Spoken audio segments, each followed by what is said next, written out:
Greetings, urban farmers, gardeners, and healthy food visionaries. Farmer Greg here, and welcome to the 529th episode of the Urban Farm Podcast, where every day we work to educate and inspire you to become part of your food revolution. Have you thought about why you do what you do? This is a daily process for me, and it is the reason I put so much energy and money into producing our Urban Farm Podcast.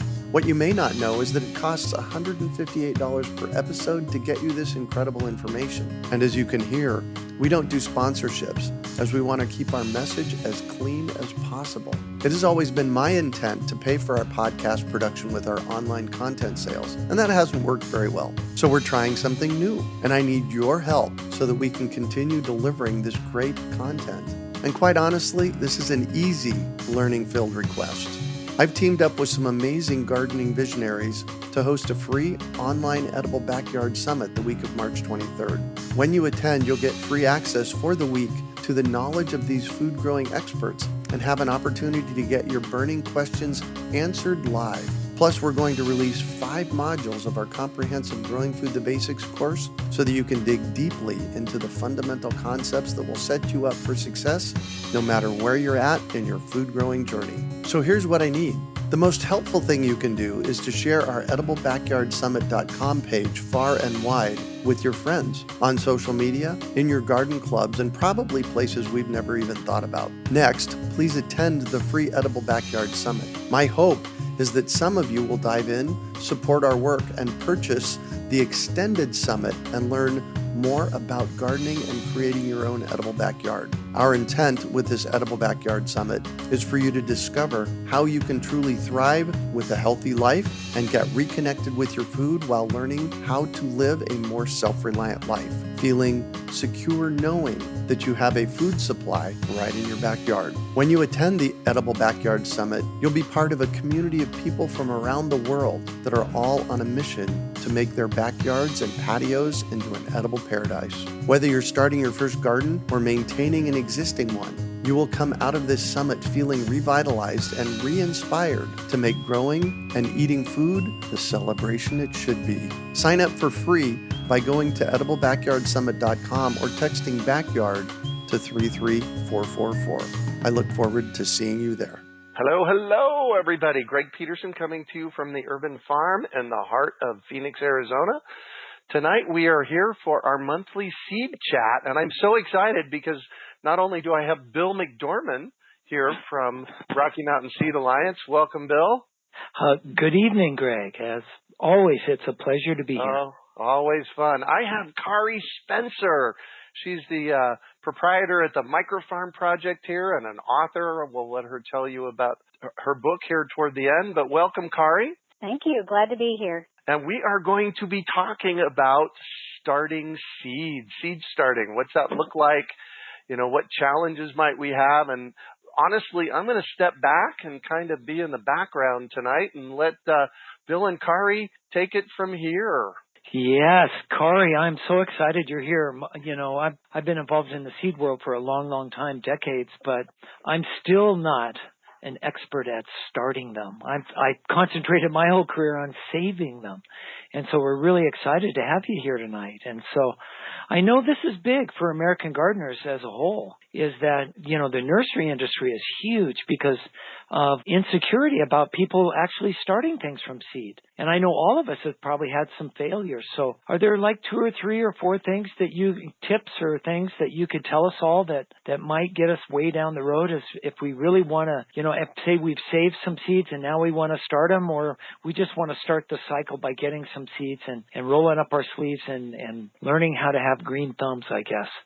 Yeah, sure. There are, you know, you mentioned that the nurseries stay in business with their seeds, you know, with their starter plants because people are afraid to make their own transplants, but it's actually really easy to do. And of course, there's going to be some failure involved in it because sometimes things work, sometimes they don't. And that's just true about gardening. But there are some things that we can do to create more success so that we can have that excitement of having our own seeds that we start, our own plants that we started ourselves. And I think that probably the first key is that I would recommend that anything that you can just direct sow right in the ground, do that.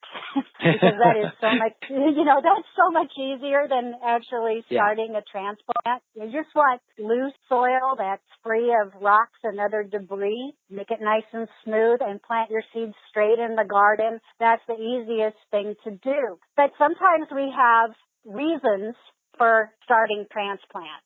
So if you want to grow things that take a really long time to grow, and you have sort of a short growing season, then you may need to start some transplants. As an example, here in Phoenix, where I grow, we do transplants for tomatoes because tomatoes take a really long time to grow and they require very specific temperatures to set their pollen. So if we go out and we plant them out when it's warm enough in Phoenix for them to sprout, if we plant them in the ground, it will take too long for them to grow to be mature enough to set flowers, and then it's too hot and the pollen all dies. So if we want to grow tomatoes here in Phoenix, we actually have to start our transplants inside in November and December. And then we transfer those transplants out to the garden in February and March, right before those temperatures become just in the perfect range for tomatoes to flower and to set fruit. Right? So that's one reason. If things take too long to actually grow out in the growing seasons that you have in your climate. Another reason is that sometimes people want to succession plant. So they might plant some seeds in the ground, but not have room for everything that they want to grow that year. So they might start some plants in containers that when they harvest the first plants that they sowed in the ground, then they can immediately put a transplant in and get a second crop. Mm-hmm. Yeah, that's what I do for cauliflower, because you know how much room cauliflower takes in the garden. It takes up so much real estate. Yeah. And it takes a while to grow, right? Wow. So when I plant my cauliflower in the ground, shortly thereafter, I am going to start some in some containers so that when I harvest that cauliflower, I can stick another one in the ground that's already got a little bit of a head start and get a second crop. Wow. So that's another reason that you might want to start some transplants. So if I'm just starting out, I'm brand new at this, dirt, I've got my seeds, what are the specific conditions I need to set up if I want my seeds to actually germinate? Okay, well, first thing you want to do is that you want to make sure that you are starting your transplants at the right time so that they're not too big or too small when it's actually time to go set them out in the garden. And how do you know that? You can use a planting calendar for your area, or you can call your local master gardeners, consult with garden groups, and find out what they start and when they start them, and make sure that you are starting them at the right time. That way you'll have success. The next thing you want to do is to make sure that you have the right temperatures for seeds. It's usually, Bill, about 78 degrees, most seeds? Yeah, mustards and some of the things I think will start with the soil colder, but the warmer temperature doesn't hurt them. And then that's absolutely necessary, isn't it, for like tomatoes and peppers? You got to have the soil warmer, like 70 or something. Right. So you have to have a place in your house where you can get that temperature. And you may need to have a heat lamp, or you may need to put a warming mat underneath your seeds to get to that right temperature, depending on where they are. My grandfather used to start tomatoes in his basement in Wisconsin. It was cold. Right? He had plenty of light because he had window wells and he had grow lights, but he had to have something to keep those seeds warm. Otherwise, they would never germinate in his basement. So you'll want to make sure that you... Yeah, you don't want to use grandma's heating pad, right? They make heat mats specifically for this, I think, that are waterproof. Yes, good point. Yeah, grandma's heating pad, first of all, will probably get too hot. And secondly, it's probably not very safe to do that. So, you can buy either heat lamps, or you can buy some pads that are specifically made for starting seeds to go underneath your seed trays. Also putting your seeds in a south-facing window where they get plenty of light and where it can be warmer helps. So if you have a south-facing window, that might be the spot that you'll want to put them in so that your seeds will germinate. But you got to check them, right? Because the important thing is that they have to be damp. Don't they have to get wet? Isn't that what triggers it? Yeah, they do. They need to stay wet. They need to absorb moisture to trigger the germination. So you're going to actually need to water those seeds, regularly. As soon as that soil starts to really dry out, you'll need to water them again. And sometimes, depending on what you're using to start your seeds, that could be twice a day. If I'm watering them I often will water with a spray bottle with a fine mist. Then I have to do that several times a day because I want to keep that soil about as wet as a wrung out sponge. Now, yes. Yeah, go ahead. You have to keep them wet. But anyone who's been a gardener for very long knows that keeping things really wet can also encourage mildew and fungus, right? So you're making this difficult. But it's not, because your workaround for that is just to start with a sterile potting soil. Okay. One of the most heartbreaking things for a gardener is when they're starting their transplants, they're keeping those seeds nice and wet. The seeds germinate and you start to see those little tiny baby plants. That's so exciting. And then you come back later and there's no evidence of them at all because they've just died off and it seems like they just sort of melt back into the soil. That's called damping off. And that's a problem that occurs when your seed trays and your soil that you're using aren't sterile. Okay? We don't worry about that so much out in an outdoor garden when we plant them in the ground because there's a lot of bacteria and other microbes that can compete with the fungus. But in a seed tray, if a fungus takes hold, it has no competitors and it'll just kill your tiny little plants right away. So if I see some of my plants starting to die that way, what do I do?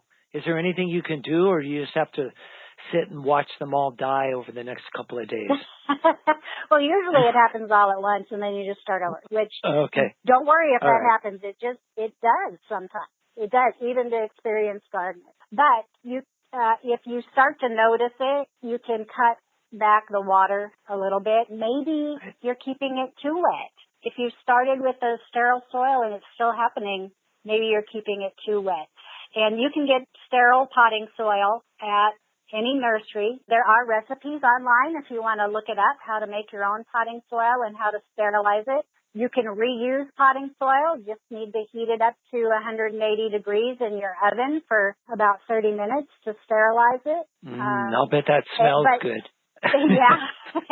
Yeah, it looks like brownies that taste like dirt. So, and you'll want to make sure that whatever you're using, your seed trays or your little transplant containers are sterile also. And you can do that by just spraying them with some hydrogen peroxide, and that will take care of the fungus or mildews or other things that want to grow in them. So especially if you're reusing them, like you used them last year, I'm going to use them this year. I'm just going to want to spray them, rinse them out and then spray them with some hydrogen peroxide and then let that dry and then start your Well, that's a great trick.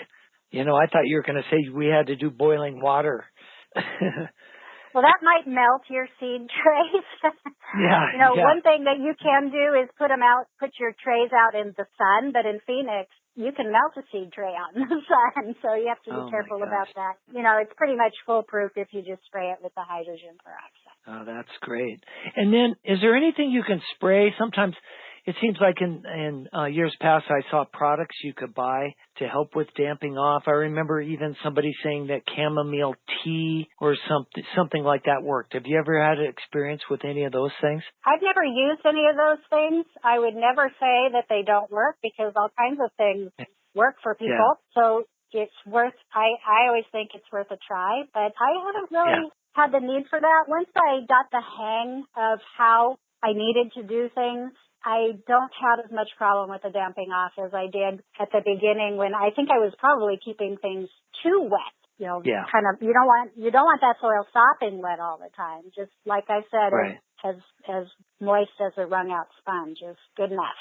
Or like my friend says, as moist as a fresh cupcake. Ooh, that's nice. I think what helped me too was when I finally learned to make my potting soil lighter. There's a difference between regular soil and potting soil. And the difference is how much it weighs, among other things, right? Like there's perlite or vermiculite and peat moss and other things that don't weigh very much to keep more air, I guess, in the soil. And when there's more air, I guess you have less chance of fungus also. At least that's how I always looked at it. Yes, that's true. If you go to the nursery and you buy a bag of potting soil, you might feel like you're not getting your money's worth because you can just pick it up with, 2 fingers instead of having to lug it like a big bag of soil. Right. But that is because it does have perlite in it and other lightweight materials that do, like you said, help to keep that soil loose and light and let airflow get in there, because that airflow can really help to prevent mildew and fungus. And if you can have also airflow where you're starting your plant, right, that helps. Yeah, not like your grandfather down in the basement, right? Right. Although yeah. he did, yeah. It's nice to have. Well, and some people have even put fans, but I really like. I never thought about it, but you're perfectly on when you say cupcake, a moist cupcake. That's really what I try to do with my soil, is get it like that. And then you're right. I haven't had any problem for years since I started, kind of got the feeling of how it all should work down. And so I guess I'm offering hope to people that have had everything die. Don't give up. You'll find your range and your materials, and it'll finally work for you, and then you'll be over it probably. Yeah, most of learning to garden is actually getting out there and doing it and sometimes making mistakes. So we can tell you everything that we know, but until you know it by experience, it really is, it's not a full breadth of knowledge. You've got to get out there because things are different in different people's climates and their yards and in their area. And so you got to learn what works for you and what works in your climate. Well, and then if I had one more thing to say to people is that, make sure you do keep them moist. And sometimes what I would do for seeds that took a long time to germinate, like carrot seeds for some reason take a couple weeks sometimes, I would put a piece of damp newspaper over them, whether they're out in my yard or in a flat or a tray or whatever. And that seemed to help. So the newspaper would dry out all day, but the soil underneath would stay just right. So you can use little tricks like that, I think. And, when I had my seed company, and this was back before the internet, and if people had problems with my seeds, that I was selling, of course it was my fault, right? Your seeds don't work. And I would get thousands of calls like that. And so I would start asking questions about, well, so how did you set it up? What's going on? What are you doing? And over the years, I'll just make the story short, is the number one reason why people didn't get their seeds to come up was that sometime between when they first started watering and those seeds started swelling up and that little radical, they call it, the little root, finally comes out, a few days later and then goes into the soil. That from the time that seed first started to swell up with water until that little radical gets in the ground, if it dries out, even for a little bit, it's dead. It's over. And that's just what happened to most of the failures over the years, over a 28-year period that I heard about. And I had a poor woman, one time she was planting outside and she had some wildflower seeds that I sold and they didn't work. Nothing came up. So I gave her a whole nother set and she went home and they didn't work. And by now we're both invested in trying to figure it out. And she said, well, my sprinkler system comes on twice a day, to keep moist or whatever. And I went over there and it was basically a gravel pit, kind of sandy, gravelly pit where she was trying to grow these wildflowers, which was okay, except that on a hot day in July, it was drying out in 20 minutes. And so we finally had a success over there, but I had her sprinkler system come on 8 times a day, just for a few minutes, just for 5 or 10 minutes. But unless we did that soil dried out in between and all the seeds died every time. And so I always take that as a lesson going in it. Just make sure whatever you do not to second guess that part of the process. Yeah, that's true. And you have to go out and check. You can't, if somebody says, well, water them 2 or 3 times a day, and you just water them 2 or 3 times a day, that might be too much or too little depending on your conditions. You have to feel that soil and make sure it's not drying out, because the seeds, if they are swelling and shrinking because they're getting wet and then drying out, then it damages them and they won't germinate. Yeah, and you made a point too that she was putting them in a hard, rocky soil. Now, if you're sowing seeds directly in the ground, you want to make sure that that soil is free of obstructions like rocks and big chunks and clods of dirt, and make it as loose as you possibly can in the ground, and also smooth. I don't know, for some reason for me, seeds germinate a lot better if the ground is smooth. I love it. It might just be at my house, but yeah, I like to take a board and just smooth it all out and then plant my seeds. Yeah. I don't know why that works better, but it does for me. Well, as I get older too, those kinds of rituals, I sort of worked out my way of doing it. I mean, every time I plant a seed, I'm a little bit nervous. It's a big commitment. Am I planting the right thing? Am I planting it at the right time? Do I have the right varieties? All those questions come to every good gardener probably, but then it's kind of scary when you commit to actually doing it. And so I found that having those little rituals, and I like that idea of getting a board or whatever and making it smooth, I think all of that helps you feel better, and because you feel better and you're more involved, it probably works better. I don't know. It's kind of fun. I want to jump in here because I've got a trick. I always have something to say. I've got a trick that I've used for years. Once the bed is prepped and the seeds are in and it's smooth and everything, I get an old bed sheet and I put the old bed sheet down on top. It acts kind of like a top mulch, keeps some of the moisture in, keeps the bugs and the birds away. And then I'll pull the sheet up when the plants are starting to come up, and it doesn't hurt the plants, but when they start poking up and you can start seeing lumps in the sheet, that's when I pull the sheet up, and that's I've had some great success with that. That's a great idea, Greg, because those birds love those little seedlings. Yeah. Well, here's the other thing I discovered. The big seeds, so the beans and the corn and the peas, like that. For whatever reason, the birds have radar or sonar, and once those start coming up, man, they are all over it, and they're after the seed, so they'll take them out like that. So one of the things that I discovered a few years ago is I use my index finger. My index finger is about 3 inches long. I poke a hole down 3 inches, and I drop the seed all the way down 3 inches, and then I cover it up with soil. And by the time it kicks through, especially under the sheet, by the time it kicks through, the birds have lost interest in that seed because they didn't ever get to see the seed in the first place. Wow. Yeah. Well, the Hopi plant their corn 12 inches deep. Wow.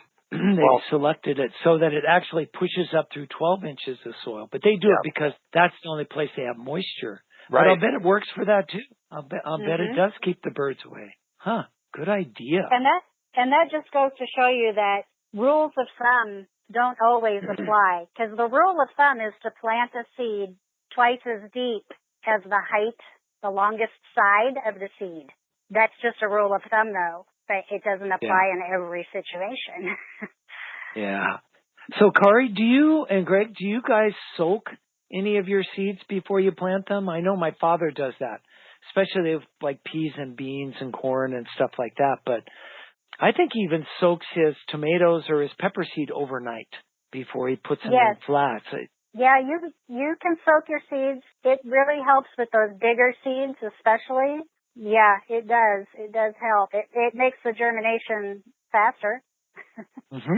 I'll say that. And you could soak any seed, I suppose, but I just do the really big seeds. Okay. And just overnight. I was wondering.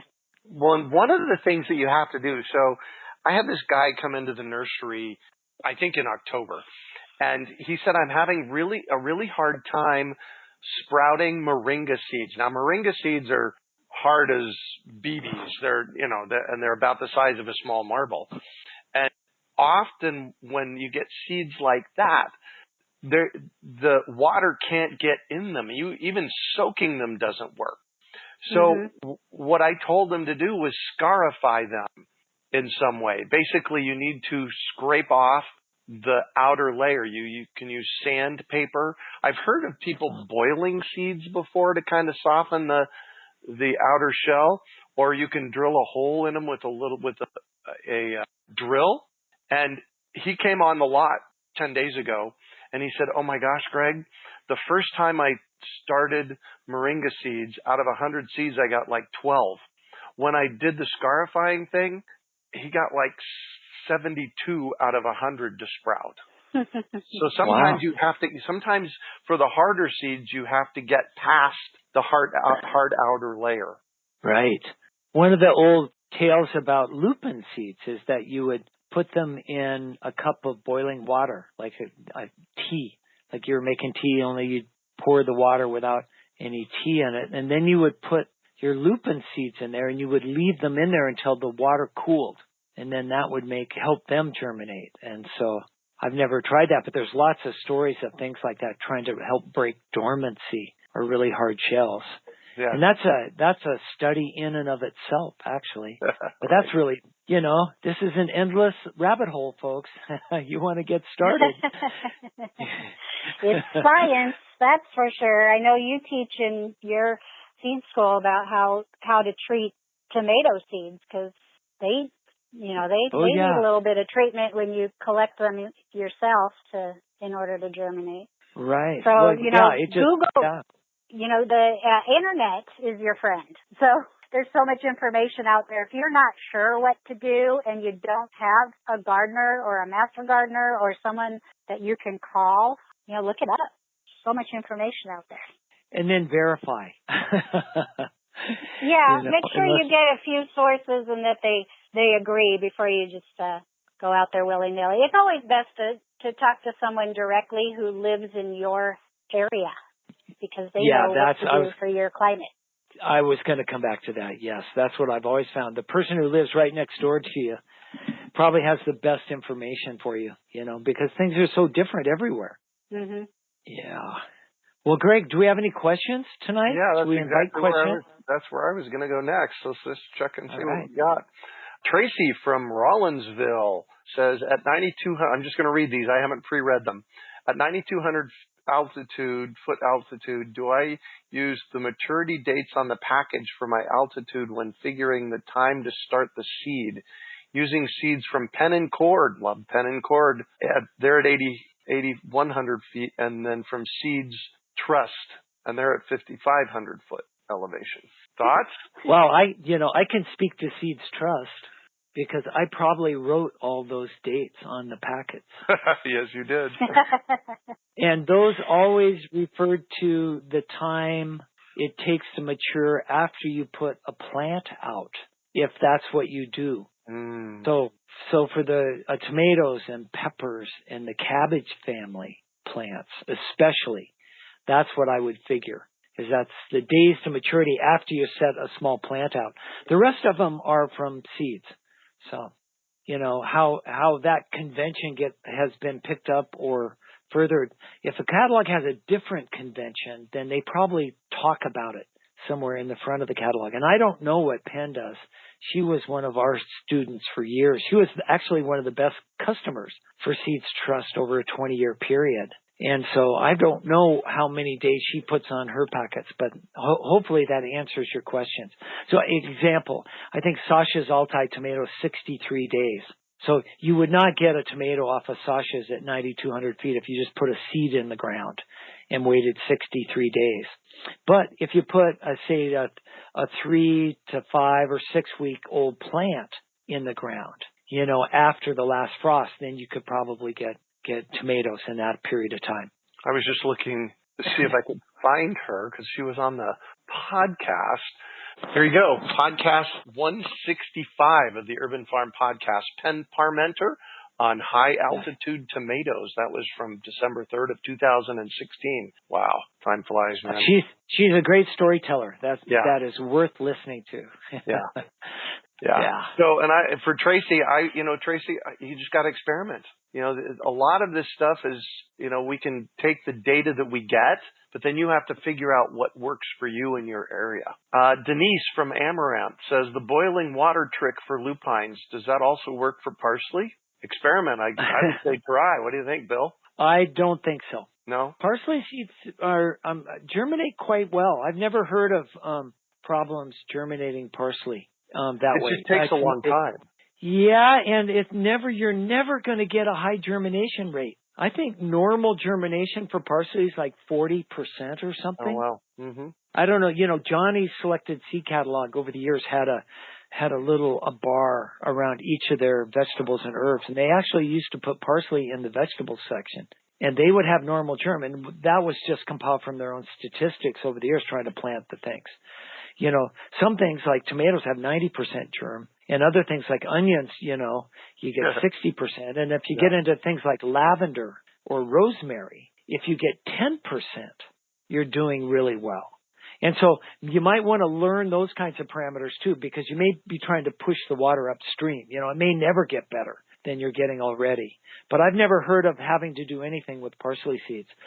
If anything, they're quite hardy. Even if you lived in a cold place that gets snow or doesn't get snow, you could plant them in the fall. That's when they fall on the ground naturally. They're a biennial. And every time I've done that, it just comes up. Isn't that your experience there in Phoenix, Greg, with parsley self-seeding itself? Yep. And you too, Kari. Yeah, I think.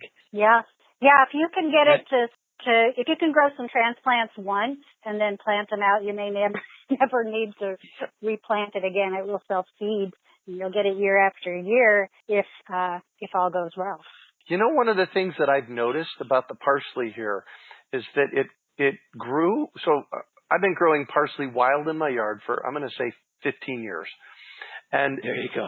It seems to have plateaued about 3 years ago. And I always just spread the seeds. I let the plants go to seed and I let them self-spread in the yard.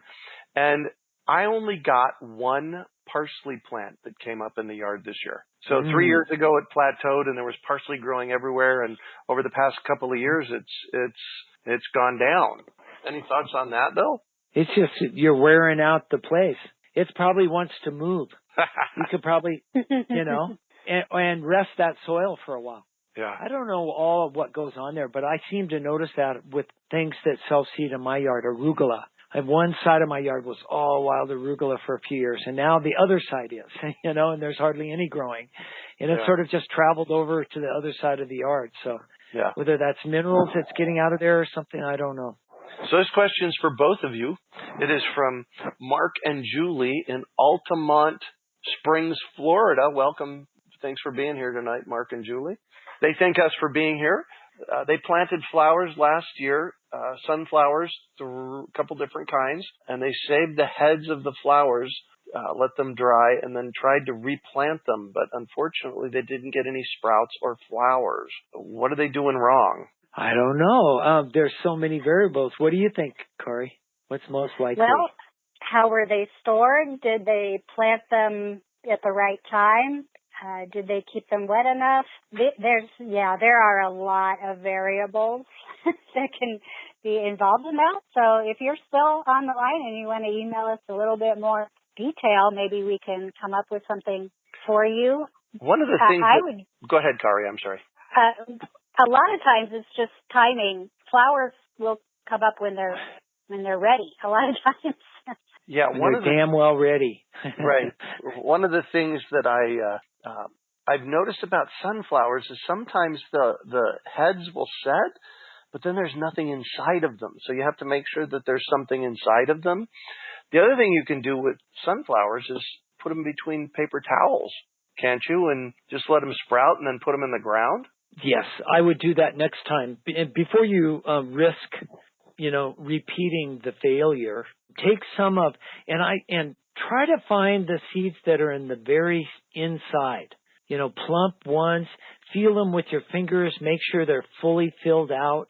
You're more likely to get, really ripe seeds right in the middle, I think. And put them on a paper towel, like Greg says. I think that's a great idea. In between 2 moist paper towels for a few days. Might even want to soak them overnight first and see if they'll swell up with water like that first to help speed the whole process up. And then if they start to germinate, you can plant them then. That way, I guess what you're doing is slowing down the whole process and paying attention to it more and seeing where the weakness is. So, because it could be sterile seeds. Could be that they dried out once they started to get wet. I think Kari's right. Could be they were planted at the wrong time. And don't be surprised. You've had this experience too, Kari, haven't you? Where you plant something, especially a flower, and it doesn't work, and then the next year it comes up, and you go, "Yeah, where did that come from?" Definitely had that happen. Yeah. Oh, Lucy says from Fort Collins, she's speaking to what I said about the hard seeds. She says examples of hard seeds. Well, moringas for sure. Bill, I bet you have some ideas on hard seeds. Yeah, there's, so generally I grew up in Idaho in the high mountains, and everything that was wild up there had a characteristic that it had to go through a long cold period before it would germinate. It had to go through a winter. And if it didn't, it wouldn't germinate. Yeah. And I always thought, after thinking about it, that was just sort of a survival mechanism, because sometimes we get snow in September. It's cold, it's winter, but then we get Indian summer, end of October, 1st of November, and it would be like summer. And as I used to say in my classes, seeds don't have calendars or windows.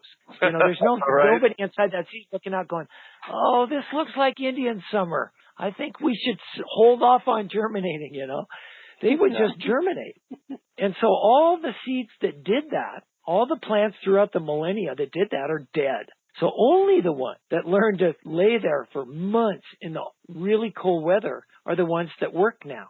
And so that was the hard thing for us. And so the general term, and it came out of the forestry industry when they were using tree seeds, is that they call it stratification, because they would layer seeds with some sort of potting mixture and another layer of seeds and another layer of potting mixture, and they would put them in these refrigerated units for months to get the seeds to break their dormancy. And so, that's definitely something you have to pay attention to. So the easy workaround for that is that if you're in an area with wild seeds and you're worried about that, plant them at exactly the time those seeds would naturally fall off onto the ground anyway. And then mimic nature as closely as you can for where they came from. And then you just easily get over most of those kinds of problems. Yeah. It's been a long time since I thought about hard seeds, but I know that mesquite, palo verde, ironwood seeds, those are all hard seeds. I don't know that any of the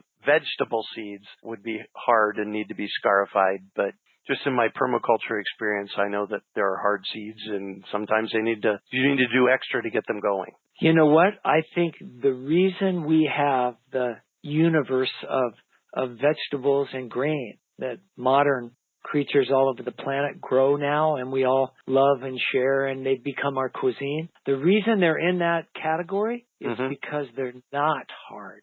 We left out all the hard ones. It was just too hard to deal with them. All the stuff we grow is pretty easy.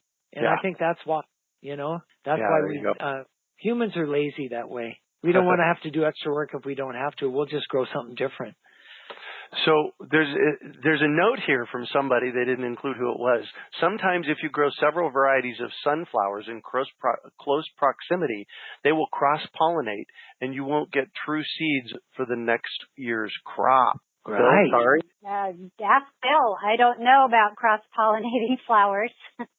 I know which vegetables do, but I'm not really familiar with the flowers. Well, I grew, hold on one sec, Bill. I grew Swiss chard and beets next to each other, and I saved the seeds. Oh, good. They're in the same family. Right, so and they will cross. And they will cross. And I did that for several years, and I got it to the point where I no longer had beets. It was just chard.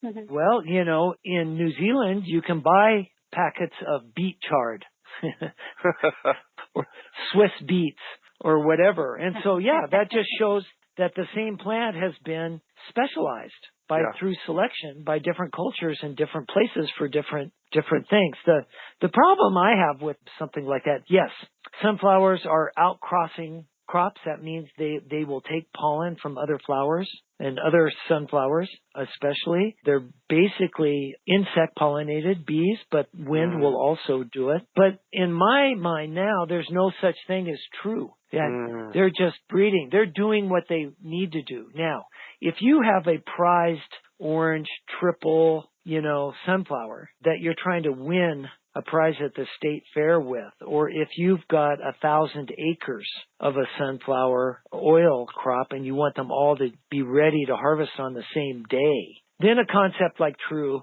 and it's not really true, it's just consistency, comes into play. I mean, you have, as we get larger and larger with commercial farms, those kinds of concepts play more of a role. But for backyard gardeners, that's where the fun starts. Cross 3 different sunflowers. I mean, the most amazing thing I've ever done is plant Alan Capular, famous sunflower mix. He spent about 25 years going all over the planet finding the weirdest sunflowers he could find, white ones and orange ones and singles, triples, doubles, just these amazing things. They hardly look like sunflowers. And he mixed them all together in a packet. And you would grow it, and then they would cross, and then you would come up with even more amazing things that you've never seen before. And that was my goal. And that's diversity. That's fun. You can always, if you find one, isolate it, and try to make it more uniform for what you want to. That's, higher level plant breeding. And that's an opportunity for you. But you should never write off the process itself and say it's producing something untrue. It's just doing what it should do. That's what nature does to keep itself vibrant. And in fact, most of the times when you do get crosses like that, you get more vigor. That's a term that they use in the plant world. Lots of times they can be taller and bigger heads, and all sorts of weird things can start to happen because you've moved away from uniformity. So that's my little lecture on that. Nice. So I've got 2 more questions here, and I need short answers, Bill, because we need to wrap this thing up. John from Ridgefield, Washington says, I have heard that walking on carrot seeds after planting gives an intimate contact with the soil. Is this a good idea? Have you ever heard anything like that? No, but it's a good idea for another reason. Probably is that you're compacting the soil and pushing those carrot seeds down deeper, because the surest, most of the gardeners I've known over most of the time planting all the different vegetable seeds, more of them have failed with carrot seeds than any other, probably. And it's because they take so long to germinate. So somebody somewhere got really frustrated and just walked over the top of their whole damn thing, probably stomped on it. And because of that, they actually worked. That's what I'm seeing. I don't know. So Leanne from Prescott says, how important is seed inoculant? Does it really help increase yield? Wow, those are really good questions. You can figure that out to the 3rd decimal point in large-scale commercial farms, and that's why they sell them. By and large, for organic growers, we're just now discovering the world of inoculation. We thought we knew what was going on when we started inoculating our nitrogen-fixing crops, the pea family crops, and we quickly figured out that if there was more of the kinds of bacteria and fungus, it was a fungus actually in the soil, it would form a symbiotic relationship with our pea plants, and then therefore they would have more access to nutrition and you would get better yield. And so, what a lot of us learned right away is that most soil has a lot of that in it. Every garden that's ever grown pea family plants probably has some of that left over. It's like sourdough starter, stays in your garden. And now we're learning that there's a symbiotic relationship with mycorrhiza with every crop. Oh, yes. And so the whole idea of inoculants is just the doors are being blown off it. So I'm really hopeful that we will find products. But until then, just remember, Elliot Coleman's #1 maximum for gardeners: don't buy anything. And so what he would do is every time he went over to a neighbor's or a really good gardener's or farmer's yards or field, he would always reach down and pick up a handful of their dirt and bring it home. And that was his inoculant. And he was bringing diversity, mycorrhizal diversity. Interesting. Farm. And once it gets going, and not all of it will live, but the stuff that likes your conditions will. It's like sourdough starting, and it will always be there then. And so as years go by and you get to be a great gardener, that's not, inoculating isn't as much of a concern. it's better to build your soil and do all those other things and mulch correctly and keep your soil damp. Those are the values you want to do. Now, if you're starting in a completely new place, you've just dug up the parking lot, then maybe, it has a place. So I won't say, I wouldn't spend money on it. And I do use an inoculant in some of my beds called Soil Secrets. That's created, that you can find online at Soil Secrets, Michael Melindra's product. Yeah. But it's a multi-function product and doesn't have just one kind of fungus in it. So a couple things, because we're going to wrap this up here. Elliot Coleman, it was an amazing interview. I had him on episode 400 of the Urban Farm Podcast. Really amazing. And then I just want to do a shout out to Kari Spencer. She's been on the podcast multiple times, but episode 323 was all about her book. Tell us about your book, Kari. Well, it's a book I wrote a few years back that at the time contained just about everything I knew about urban farming, everything from plants to livestock, and put it all in one big 350 some odd page book with lots of pictures, and had a lot of fun putting it together. Of course, I've learned things since then, but that book, City Farming, is just packed with knowledge. So if you want to just have a sort of a basic, all-inclusive guide for urban farming, that's where you might want to go. And you can go to the website at cityfarmingbook.com and get a little taste of what's in the book, because I put a lot of articles and things on that website that will give you an idea of what you might find in the book. Nice. The book is City Farming, How to Guide to Growing Crops and Raising Livestock in Urban Spaces. Cool. And Bill McDorman is the director of Rocky Mountain Seed Alliance. Tell us, what have you got coming up? Because we get Bill every month, but what do you got coming up? So RockyMountainSeeds.org is where you keep track of all of the stuff we do. We're just a coalition of seed stewards and seed savers. Our next event is at a hot springs retreat in southern Idaho in May. We're going to do a 6-day seed and grain experience. And we've got several acres of heritage grains, 70 different varieties of rice, dryland rice. Evan tells me they've got growing. We're going to harvest and clean grains. We're going to bake them. We're going to go through the basics of seed saving and teaching people how to save seeds, all with hot springs tub soak breaks, we call them, throughout the day. And so it's really going to be a fun event. And we'll be eating fresh, local, organic food. That's all provided in the tuition. So if you can make that. And I just heard that Joseph Lofthouse, who has an enterprise called Landrace Seed, who's really one of the more brilliant plant breeders I've ever been around. He's the only person still to this day, I say, that came to one of our seed schools that answered every question that everyone asked. And so he's going to be one of our guests there. So it's going to be really exciting. And I just wanted to shout out to both Greg and Kari. If you're in the Phoenix area in the fall, we do a thing called the Great American Seed Up, and with my wife Bella. And the four of us are the partners that kind of cooked up this crazy idea. And I think maybe you can hear from tonight the synergy that goes on between all of us, because we're all still learning and open-minded, but we've all learned a lot of stuff too. And how we poke all that in is always really fun and interesting to me. So thank you both for allowing me to share this time with you. Oh my gosh, absolutely. So Kari Spencer, your website is? cityfarmingbook.com. And Bill? Yes, RockyMountainSeeds.org.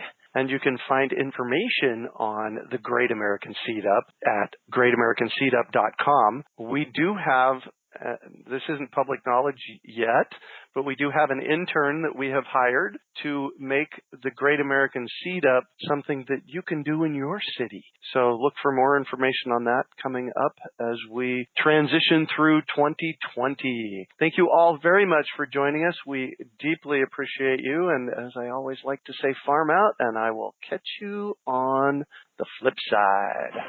Hey, if you've enjoyed this podcast and are interested in listening to my first podcast series, Freshly Green from 2007, you can subscribe to support the Urban Farm Podcast. With that, you will have access to Freshly Green and so much more bonus content. Visit urbanfarmpodcast.org to find out more and to pledge your support.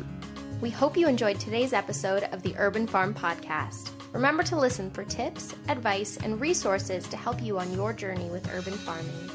You can find us on the web at urbanfarm.org or send us an email to podcast@urbanfarm.org. In the words of Vincent van Gogh, great things are done by a series of small things brought together. Be encouraged that with each lesson learned and skill developed, you are one step closer in the direction of your dreams.